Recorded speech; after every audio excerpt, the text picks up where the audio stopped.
I would like to welcome you on behalf of Huawei to the TIME Forum. It's a great pleasure and honor to be here today with you in Warsaw and talk about 5G. And there's a good reason for that, and that is 5G is on, and it is already delivering value. Now, what I would like to talk to you about is the progress of 5G and what those values are that 5G can immediately, as we speak, deliver. Now, technically speaking, we all know that 5G is an evolution of previous wireless technologies in many ways. But as well put this morning by some of the speakers, after a long time, we have a technological wave that is much more than just a wireless technology. Because the impact that 5G has, starting from the end user experience, and the impact it has across industries and the whole society. So 5G is also about not only wireless, but end-to-end, powerful, efficient, and smart infrastructures and ICT environments. 5G also means smart connections, ubiquitous connections, and where 5G truly excels is in being a channel for artificial intelligence-driven applications. And these are exactly the ones that will substantially change the user experience and provide enhanced digital operations across industries. LTE has brought us a lot. It will remain to be an important layer in networks. But in order to unlock the innovation potential and new growth, we do need 5G. Speaking about the progress of the overall 5G industry, I have to say that in many ways, in fact, the progress of the industry can be benchmarked by the progress made in Huawei. Let's just take a look at what we had a year ago. The first interoperability device testing conducted over Huawei's network, involving the leading chipset device and telecom equipment manufacturers. Already by mid last year, we had the first foundation standard for 5G. This is the release 15 in 3GPP. And already by September 2018, Huawei started shipping the first base stations, now counting to more than 40,000 shipped globally, which constitutes, in fact, roughly 90% of all base stations shipped. Huawei is currently executing more than 30 commercial contracts around the globe, from which the majority is actually here in Europe. And all these global initiatives range from Huawei partnering LGU Plus in Korea with the first large-scale deployment and rollout of 5G, all the way to the recent announcement that we had in partnering Sunrise in Switzerland for rolling out a nationwide 5G network. Now, 5G is already being put into practice. Operators are doing so and putting 5G in their regular operational practice. And just recently, we could have experienced the first high-quality video multi-operator call between operators in the United Kingdom. 5G ecosystem and the fast adoption of 5G is strongly supported by thorough investment in R&D and standardization. And there's also good reason for that. Again, coming back to the point that the scope of 5G and the impact it has, it's much, much larger than we had in the previous technologies. Huawei has started investing and researching 5G practically 10 years ago, investing more than $2 billion till now. And in fact, if we look a little bit closer, you'll see that directly or indirectly, the effects of those investments are fed back to the overall community and the industry in harmonizing the industry and also propelling the adoption of 5G based on a unified standard, which is one of the biggest values that we have today in the 5G industry.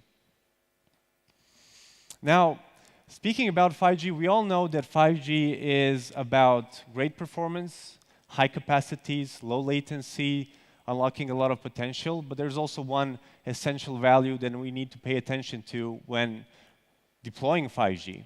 And that is that 5G, we cannot allow it to be disruptive to power consumption, to footprint, to overutilization of various surrounding resources.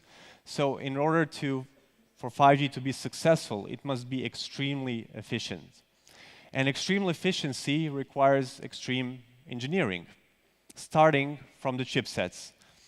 Today, in fact, in Huawei, we are already in the second wave, second generation, not the first, but the second generation of our 5G products and solutions, based on the recently released chipsets, whether we're talking about the chipsets for the CPEs and smartphones, the chipsets for the base stations, further enhancing the computing and power efficiency capabilities, or the ones intended for the cloud, or even edge computing, in order to support diversified computing scenarios that we're having in 5G.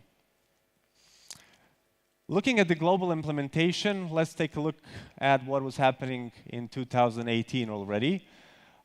In fact, 2018 was a year of a lot of activities. We experienced around the globe a lot of trials, pre-commercial deployments, small-scale deployments, but probably a lot of things were led by Korea, Middle East in scaled deployments. As for Europe, in 2018, quite a lot of activity in the United Kingdom, obviously, and also interesting case from Finland, where the first official 5G tariff offering was offered to users. But in general, in Europe, 2019 will be the year of scale deployments, with actually commercial practice starting somewhere in the second half of the year, by the end of the year, and throughout 2020. Now, this very first wave of 5G, what does it do? What does it bring?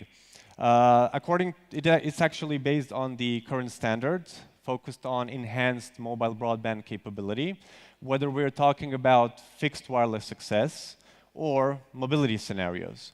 Now, fixed wireless access is not something new. It has been practiced in LTE in the form of WTTX, wireless to anything, home, business. And WTTX has been substantially growing in different markets in the last few years, successfully practiced around Europe and in Poland. And what WTTX needs is 5G in order to grow further. And why is WTTX and fixed wireless access important? Because not only for operators, but also it's a good sidekick, not a competitor, but a good sidekick, I would say, to fiber, in also realizing and supporting national broadband strategies. It is in a strong demand for 5G in order to provide a truly fiber-like experience for multiplay, such as 4K, 8K, or 3D video, something that is very visible in the initial rollout strategies that we have in operators, some of the operators such as the ones in the UK, Kuwait, or Switzerland. At the same time, initial rollouts of 5G, for example, some of the leading operators in the Asian market, as well as some of them in the UK, are very much focused on VR strategy, not only for entertainment, but across verticals. And this very first phase of 5G enables something more, and that is the transformation of some of the services that we know, such as PC, gaming, or VR, by moving the device functionality to the cloud, streaming the service over 5G to a 5G-enabled device. This significantly simplifies the device side, but moreover, it allows seamless experience for end users across premises, home, outdoors, work, school. And this is a concept that we call CloudX. It's not new, but 5G is directly unlocking the full potential of this approach. And looking at one part of this is the 5G-driven cloud VR. We have a strong demand for that already in some of the leading markets, such as China, to enhance the educational process. And we were talking this morning about skill upgrade in an innovative society. And this is also where 5G helps, based on the cloud VR service, to enhance this educational process and to support innovative society. Today, here we are in Poland, just to mention, and we are here in a country that is more than visible and relevant in the global gaming industry, in gaming products. With cloud gaming supported by 5G, we have an opportunity unlocking for operators to monetize further 5G and cloud infrastructure, but an opportunity for participants in the gaming industry chain, not only the big ones, but the small and medium ones to have new channels to reach new users, such as providing high-quality games to mobiles, such as 4K or 8K gaming, something that was reserved for PCs and consoles so far, opening up a huge potential. So CloudX, 5G, EMBB is not only about consumer segment, it actually extends to the work environment, and as we can also see, education. Now, today at the forum, we are very much focused on transformation of industries. The 5G upcoming standards will deal more with the massive connectivity type communication with low latency services, something very important for the automotive industry, for the manufacturing industry. But in fact, already now, with the EMBB capability of 5G, we can do a lot. We can kick off the transformation of many industries. Among other things, it is very much about a very straightforward property of 5G, which is a differentiating thing comparing to what we had before, and that is the upload of ultra-high definition video to the cloud.